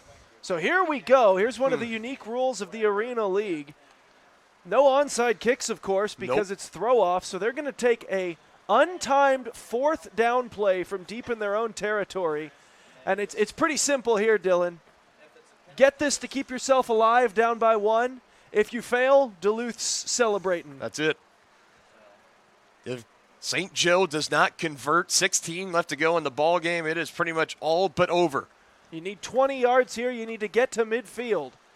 This could be Ryan Martinez territory. Goats the victim of late game magic last week, and the come from behind win. It was cut off by a walk-off Hail Mary from 30 yards by the Ozark Lunkers to close the game off. And now here for St. Joseph, as I believe the final timeout will be called here by Duluth. So they have no more remaining. St. Joe still with all three. I mean, this is it here. 4th down and 20. So you got to get to midfield. So we saw, you kind of alluded to with Ryan Martinez in the postseason game last year, Aaron, they did a play like this, and he made a miraculous from the back of his own end zone, made everybody miss, and ran it all the way for a touchdown. One of the most watched highlights in the Arena League from all of last season. Everybody always took note of you hyperventilating there at the end when he scored the touchdown. It was great. I was losing my voice. It was just quite a day it was that game. But now a chance here to make a new highlight atop of the highlight reel here early in 2025. Who will it be for St. Joe? Smith, almost parallel in the back of the end zone with Trujillo. He will be sent in motion. And coming across early for Duluth. They'll blow it dead. So no free play here or anything of that nature. So also discuss who the guilty party was. Unless of a goat came early, which I don't believe was the case, and they confirmed that. It was Daniels Jr. again that was trying to jump the gun up the middle and get by the center, Oscar Scott, to get some quick pressure on Trujillo in the back of the end zone. So that will now make 4th and 20, universally 4th and 15. A little bit easier in the Arena League with a lot more space to operate. See if they try to go Smith deep. Cross his body. Tipped and that's live. Up against the wall, fighting for it, but it's called incomplete. If Martinez could have found a way to bring that in, it would have been right at the line to gain. And it looks like here in the Civic Arena, the comeback bid of 21+ for the Goats is going to come up just a little short. That has unfortunately been the story of their season to this point. So as of right now, there still is 16 seconds. We have seen a lot happen, but... Yeah, but Duluth can just probably go ahead and kneel on this one, you imagine. Yep, fans are now starting to make their way out of the Civic Arena. You're going to see players starting to dap each other up and saying, good game. But, you know, I'm just going to put this out here for St. Joe. They were in the same boat last week where they were bleeding the clock away, game was going to be over, and then all of a sudden 25 seconds were added at the end, and the rest is history. But barring any additional time being added or some magic that would re-spark, as Brockman will take it and take that knee. Goats still with all 3 timeouts, so that is the thing to keep in mind. I'm not going to. But I don't think they're not going to take them. So this game is over. Duluth, reigning Arena Mania champions, start the season perfect, 2-0 in regular season, 3-0 including their preseason win. And for St. Joe, 3 timeouts in their back pocket, decide not to use them. Matt Eberflus, is that you? In the St. Joseph Civic Arena. It's been a fun game to call with you here, Dylan. No doubt. And we look forward to the next one. Yeah, and final score 46-45. Harbor Monsters with the win. That will do it for us here in the Civic Arena. We will now send it down to Riley Underwood and Commissioner, NFL Hall of Famer Tim Brown for your post-game show. Fellas, take it away. Final score, Duluth 46, St. Joseph 45. Welcome into the Arena League post-game show. Riley Underwood alongside my partner, Tim Brown. Tim, halftime, we were thinking this might be a score away from a blowout, a runaway victory for the Harbor Monsters. Really anything but. No, I tell you what, it was really good to see the Goats come out and play really, really good football in the second half. You know, a couple of plays at the end, they could have won this thing, but they got a lot to build on. Hopefully they'll go back and do that and be ready for next week. The Goats could have tied it up at the very end with that 1-point conversion they chose to do instead of taking the lead and trying to get the win for the 2-point conversion, but dropped in the back of the end zone by Ryan Martinez. Just a tough catch. Yeah, it's a tough catch. I was either you got to be able to adjust your body weight or have great. You know what I mean? Yeah, that was a tough catch. But in the end, for the Goats, a losing performance, but they might have found a new quarterback, really. They started the game with Dylan Van Boxel. He had 2 touchdowns and an interception. And then came in the backup, who was the defensive back, Angelo Trujillo. He had 1 score on the ground, 4 touchdowns. Well, he also had an interception. Yeah. But his interception was on defense. It was on defense, yeah. He called an interception. But, look, they have nothing. They came out of here knowing that they have a quarterback who can really make plays for him. There were a couple opportunities he had to run that I think if he'd had more reps, he would have seen that coming earlier. So I think this guy is really going to be good for the Goats. Ryan Martinez and Lorenzo Thompson had 2 receiving touchdowns for St. Joseph. And again, for the Harbor Monsters, it was Hassan Brockman who really put on a show. They used the misdirection a little bit with KJ Felder, not as much as the first game against Iowa. But Brockman finished the game with 5 passing touchdowns. A pretty good performance for him. I tell you what, man, the Harbor Monsters they're a tough team to beat, man. They really are. I mean, defensively they play great. In offense, they just have so many little tricks that it's hard to know when they're coming, and it makes it very difficult for these guys. Dan the Threat Williams had 2 touchdowns. Ladarius Allister had 2. And then the newcomer was Jarvay Flowers Jr., new addition to the roster this week. He had 2 of his own, so pretty big pickup for Duluth in that regard. But overall, it was just a pretty good comeback by the Goats. Just couldn't get it done at the very end. Yeah, look, I mean, this is something that you can build on, right? You never want to lose 2 games to open up a season, but at the same time, you still have time. And you know, this year's a little different because last year everybody made the playoffs. This year you got to be in the top 4. And so they got some time to build on this, and I believe they will. So Duluth rises 2-0. The Goats drop to 0-2. A game in action tomorrow, Sunday afternoon, 3:05 p.m. throw-off. That's Hot Springs at Iowa, so that should be a pretty good game to get your Sunday started off right. No doubt about it. We saw the Hot Springs team last week, and they really play really good football. So, and Iowa needs to win. They need to win bad. So, should be a good football game. Hot Springs looking to continue that hot start, 1-0, of course, in their inaugural game. But that'll do it for the post-game show. Final score from St. Joseph Civic Arena: Duluth 46, St. Joseph 45. For Riley Underwood, Tim Brown, thank you for joining us. Have a blessed night. We'll see you next week on Arena Game Day.